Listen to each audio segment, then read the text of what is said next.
মাস দুয়েক আগে আমি জার্মানিতে গেছিলাম, ইউরোপের। তো জার্মানিতে বার্লিনে একটা মসজিদ আছে, ইমামও মহিলা। ইমাম কি? মহিলা। ভাইরা আমার, মেয়েদের জন্য মসজিদে না এসে বাসায় 5 ওয়াক্ত নামাজ পড়া উত্তম, এ ব্যাপারে কোনো দ্বিমত আমাদের মধ্যে নাই। ওয়া বুয়ুতুহুন্না খায়রুল লাহুন্না।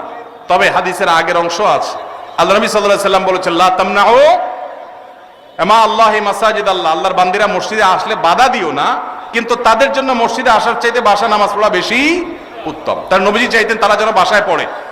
মসজিদে দিনই কোনো প্রোগ্রাম, কোনো বিশেষ কারণে যদি আসে, দিনই এলেম অর্জন করার জন্য আসে, তাহলে ফিতনা মুক্ত সেই পরিবেশ থাকলে আসবে, আর না হলে সেটাও বাসা বা অন্য অঙ্গনে হবে। আর পাবলিক প্লেসে যে মসজিদগুলো, শহরের মসজিদগুলো, মহিলারা বাজারে ডাক্তার দেখাইতে বিভিন্ন কারণে আসে, সেগুলো তো অবশ্যই মেয়েদের নামাজের ব্যবস্থা থাকা দরকার। কিন্তু মেয়েদের জন্য মসজিদে এসে 5 ওয়াক্ত নামাজের জামাতে হাজির হওয়ার চাইতে বাসায় নামাজ পড়া অধিকতর উত্তম।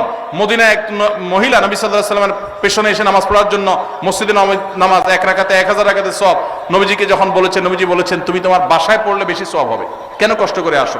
এখানে 1000 পালে ওখানে আরো বেশি পাবে। কিন্তু আমাদের বন্ধুরা অনেকে আবেগে নিজেকে সামলাইতে পারেন না। আল্লাহ আমাদের বোঝার তৌফিক দান করুন। তাহলে মেয়েদের বাসায় নামাজ পড়া উত্তম, কিন্তু শহরে পাবলিক প্লেসে মেয়েদের নামাজের জায়গা না থাকার কারণে বহু পর্দানসীন, বহু নামাজি মেয়েরা ওয়াক্ত চলে যায়, নামাজ পড়তে পারে না। ডক্টর খন্দকার আব্দুল্লাহ জাহাঙ্গীরউল্লাহ বলতেন, আমাদের মা বোনরা বাসায় অবস্থান করবে, প্রয়োজনে বের হবে, এটাই শরিয়ার নির্দেশ। কিন্তু আমাদের মা বোনরা যে কোনো কারণে বাইর হয়ে গেছে, এখন যদি বলেন যে নামাজ পড়তে দিব না, বাসায় যাওয়া ছাড়া পড়বে না, তাহলে কাজা হবে, তাহলে সেটা তো তার জন্য ক্ষতিকর হলো। এই জন্য ব্যালেন্স আমাদেরকে শিখতে হবে।